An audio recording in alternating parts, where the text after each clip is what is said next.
Okay, Jordan, here's another question for you. I was always taught that rights come with responsibilities. Can you please talk about that with respect to people with disabilities and emergency planning? Rights and responsibilities. Sure. With emergency planning generally, there is a lot of responsibility for the individual, whether you have a disability or not. You should look into what resources are available to get yourself prepared, and that can mean different things for different people. I first learned about emergency preparedness when I lived in Los Angeles, where the ever-present threat of a huge earthquake was foremost on our mind. And one of the first nonprofit projects I worked on was actually for the Red Cross about this thing. And that was encouraging individuals to get ready. That is a big part of this. However, often disasters are so big that no one individual could prepare him or herself for it, no matter what they did. And so we chose in this documentary to focus on the bigger systemic problems that we saw were hindering people's ability to get rescued, whether or not they had prepared themselves. In Benny's case, for instance, she did what she was supposed to do. She had arranged for transportation, she had a plan, and she still got stuck. And so what we'd like to see is that the city of New Orleans, or some of the surrounding parishes, really everywhere, have a plan to help evacuate people who have power wheelchairs or have ventilators, things that need electricity, or things that you can't just throw in a car very easily. Those vehicles exist. They've been around for a long time. We just need to make sure that they're part of the plan when this happens.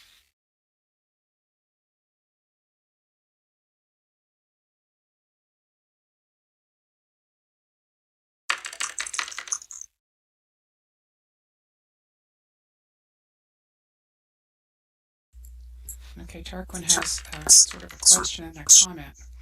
How can we choose who lives and who dies? Whose life is more valuable than others? Every reason to say that someone's life is worth more than someone else's is rooted in some sort of ism, whether it be racism, ableism, classism. I think she's asking for a comment. Sure.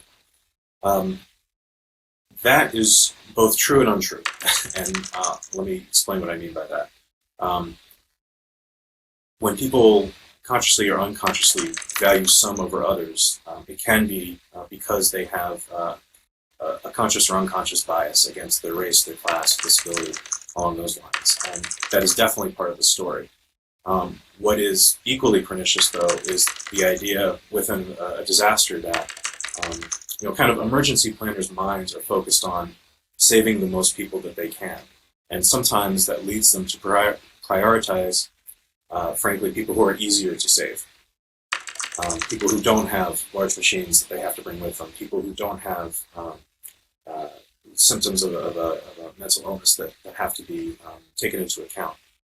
That is kind of the bias that I think we're mostly up against in this case, and something that we're really trying to change, to say that no, all lives are to be treated equally in these situations.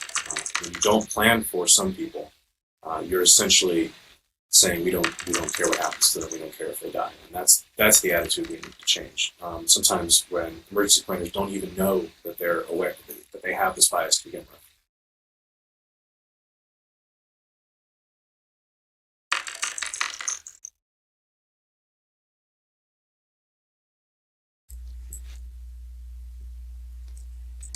So cameraman commented that he was an amateur radio operator and they assist in communications when all other forms of communication are down. Emergency preparedness is the core of that service. Ham operators who are emergency communications MCOM really need to see this film. And so my question is, how should we, since we've seen the film, how should we spread the word about the availability of the film? Sure. So The Right to Be Rescued is available for free online. It's at righttoberescued.com. You can see the full video. And on our YouTube channel, which is called Rooted in Rights Video, we have not only the full film that you just saw, but also some excerpts, some shorter videos that are available for people to use if they don't want to have people sit down for 15 minutes. And we also have some stories that were not included in the main film. Some other stories that we found along the way that we just didn't feel we had time for. but we released those separately and with the main film. So they're also on our YouTube channel on a playlist called The Right to Be Rescued. I should also mention that the videos are also available on our Facebook page, which is Rooted in Rights at Facebook. You can find all the videos there and share them that way as well.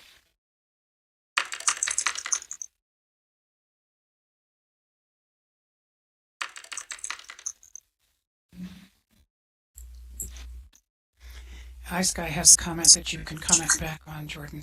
She says there was an effort in her state to communicate via mobile phones from a central emergency office in the event of a disaster like a tornado. But they still have got it completely in place, and there are still many deaf people who are unaware of this service. How do we help people within our own community know about what's available? Well, the hope is always that the local community, region, etc., has some type of website set up with some of that information. Local Red Cross can sometimes be a source. For other folks, there may be disability-focused organizations that have an emergency planning section on their website. For instance, I believe Disabled Veterans of America has a pretty good one. We also have listed a lot of stuff that we found at righttoberescued.com. So at that same link, it's the movie, but then below it, there's a bunch of things that we have collected or have been sent to us and we've added to the page. And in fact, if you have other things in there that we've missed, because I'm sure we have, please send them to us also at info@rootedinrights.org and we'll add it. We want to create a robust place where people can find a lot of that information. Specifically about the reverse 911 calls, which was described earlier. Communities should have those in place, but that's a perfect example of kind of an unconscious bias, is that you set up a reverse 911 assuming everyone can hear the call.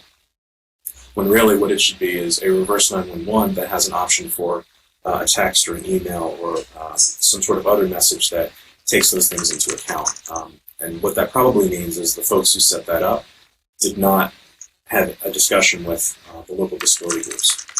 Which is another thing that we discovered through this, that really needs to be the first step for emergency planners, government people, also, honestly, people who run their own businesses who might need an emergency plan. Best thing to do is reach out to the disability groups in the community, have a conversation. As Ricky said in the film, you're not going to get better information than hearing it from the horse's mouth. And you may want to comment on these two comments that Sabia says you should reach out to social media, and Vulcan is going to put this on his Facebook. That's great. Thank you.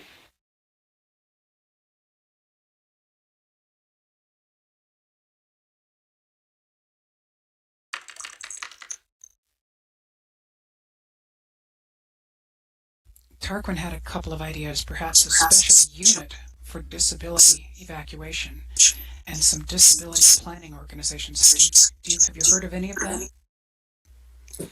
I haven't heard of a special team or unit just yet, but I do know that emergency workers generally, so that means not necessarily disaster workers, people who work in EMS, sometimes police, are getting, or at least in some jurisdictions, getting trainings on the best way to talk to a person with autism, what to do if you're talking to a person who's deaf and you don't have an interpreter, things of that nature, so that in the law enforcement case, a lot of times to avoid misunderstanding under normal circumstances, but in an emergency situation, to let them know that not the needs of everyone are going to be diverse.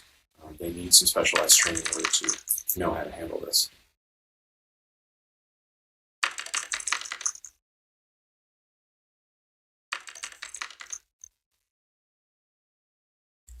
So Shyla is wanting to show this video to her local CERT team, but then they're going to ask, how are they going to implement this? Where would emergency responders find appropriate resources? Well, we didn't put a lot of prescriptions in the film on purpose, because we know that depending on what the city is, the needs will be different. In New Orleans, of course, their major focus is hurricanes and flooding. Here where I live in Seattle, we're more worried about mudslides and earthquakes. So we purposely didn't do that. In terms of other folks, there's a great resource on our site, and it's actually the text of the settlement in the New York case that was mentioned in the film. So basically what happened is a disability rights organization sued New York City for their emergency plans, saying basically what we're saying, that their needs were not met. That went to trial, and actually coincidentally, Hurricane Sandy hit in the middle of that trial, which kind of drove home a lot of the points they were trying to make. But what came out of it was a settlement between the groups, and in that settlement was an extremely detailed list of accommodations and changes to planning that can, I think, be useful for a lot of different cities.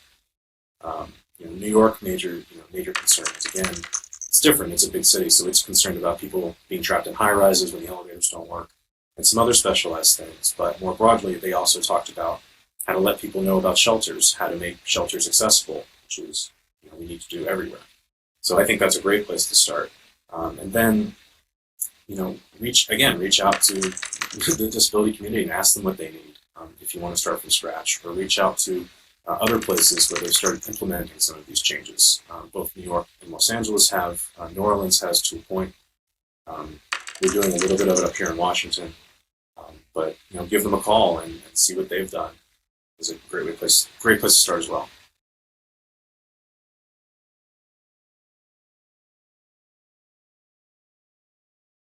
Oh, it's great to see other people sharing. Are you involved in adding this film to the curriculum for emergency management? You mentioned it was happening. We are working with a group called Portlight Strategies. A company called Portlight Strategies. They're based in Columbia, South Carolina. They were very helpful. I'm sorry? You might want to type that. Oh, yeah. Get it.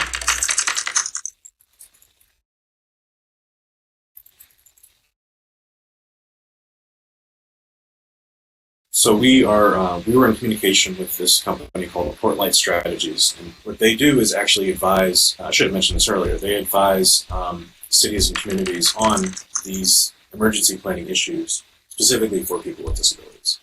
And they contacted us about including the film in a curriculum that they're developing for undergraduates at several colleges who major in emergency planning. We just started talking to them, so I don't have too many details just yet. But we were very excited about that because we wanted, if people are just beginning their careers in emergency planning, I would love for them to think about these issues before they go out into the world.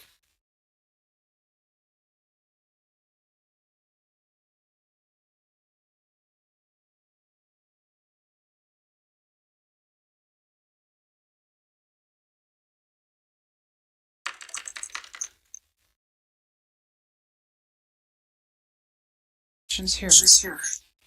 There's one. Let me grab it.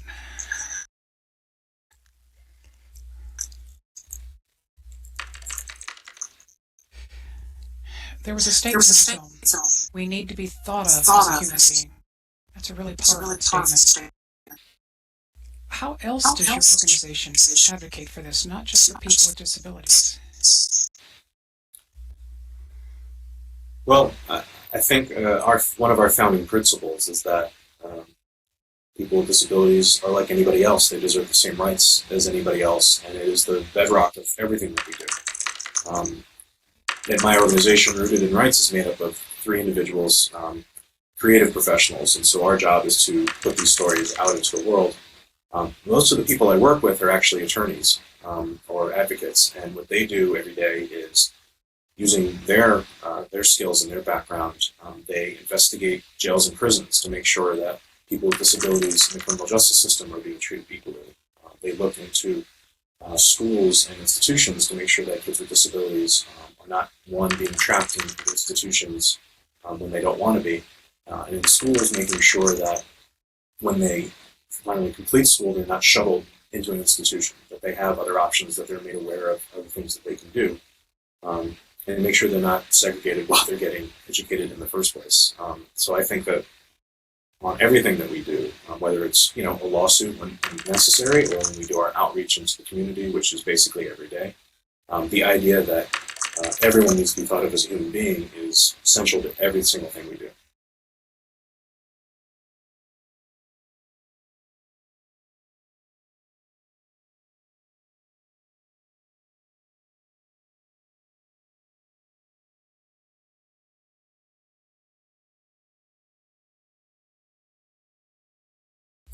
Tarquin says, do we have permission to share this video and others you make with our community?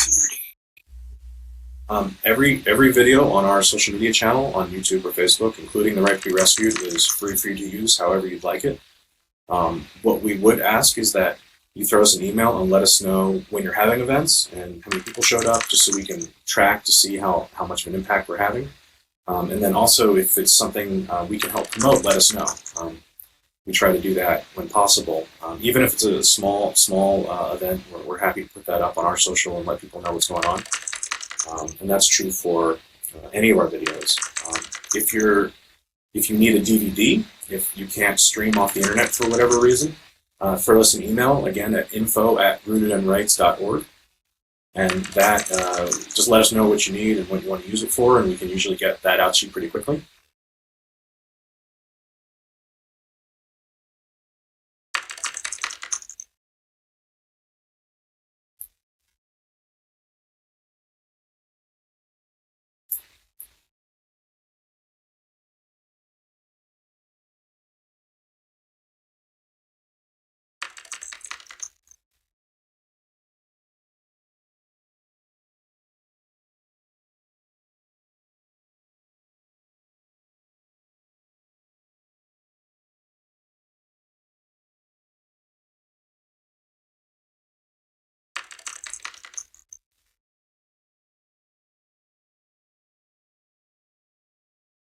Did anybody else have any questions or about the film or about the project?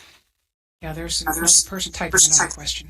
Okay. Tarquin says once she gets her move, she can talk to her case manager and they can get the word out that way. Great. Cora says a focus group of people with disabilities recently led to the launch of a new advocacy group in her area. And this film might make a good tool for some of the goals they intend to pursue. That's great. Please use the film if that's what it's for.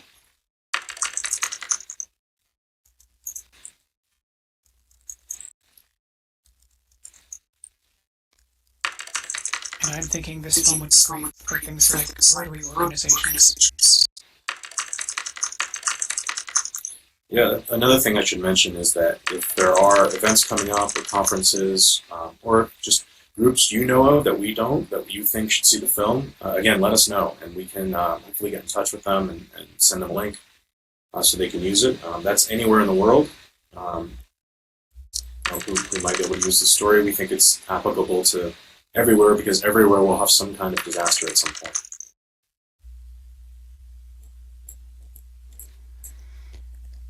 Okay, we've got some more people sharing on Twitter. Oh, Lori Vaughn shared it in Canada. Rhiannon says she's a online community manager for TechSoup.org. It's a virtual community of practice for nonprofits in the Second Life venue. She's interested in using digital storytelling for good and would love to have you talk on that. Do you ever present at other places? I mean, this is the first time you've been in the virtual world, right? This is my first time. I'm glad I could share it with all of you. Would you consider coming back? Sure. Yeah. If there's anything along those lines, let me know, and as long as there's enough time on the schedule, myself or one of my associates here at Rooted in Rights could probably make that happen. Just throw us an email and we can work it out.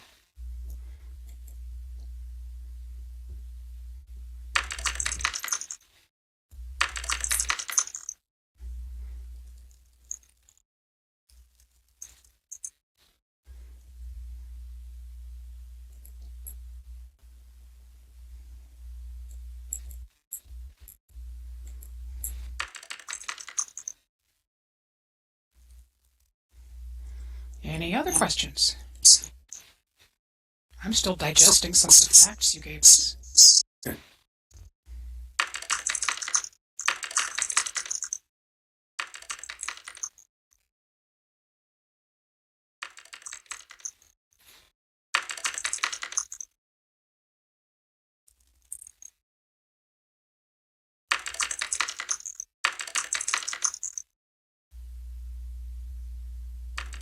Wow, we've got a lot of social media coming.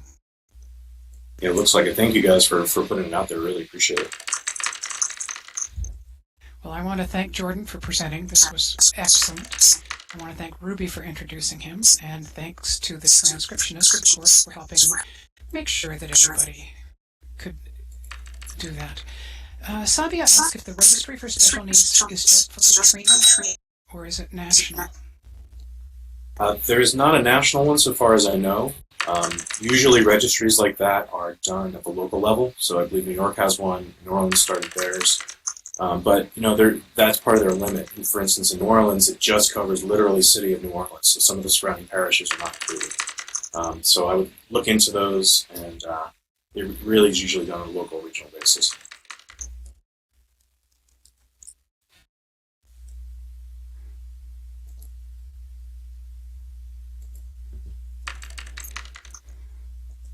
I also want to thank our audience for their attention today, their interest in this is a really important topic. Please click the posters up front, check out the displays on Health Info Island, volunteer to help us with a research project which documents healthcare disparities for people with disabilities. Thank you all for coming. Thank you, everybody. Thanks, Jordan.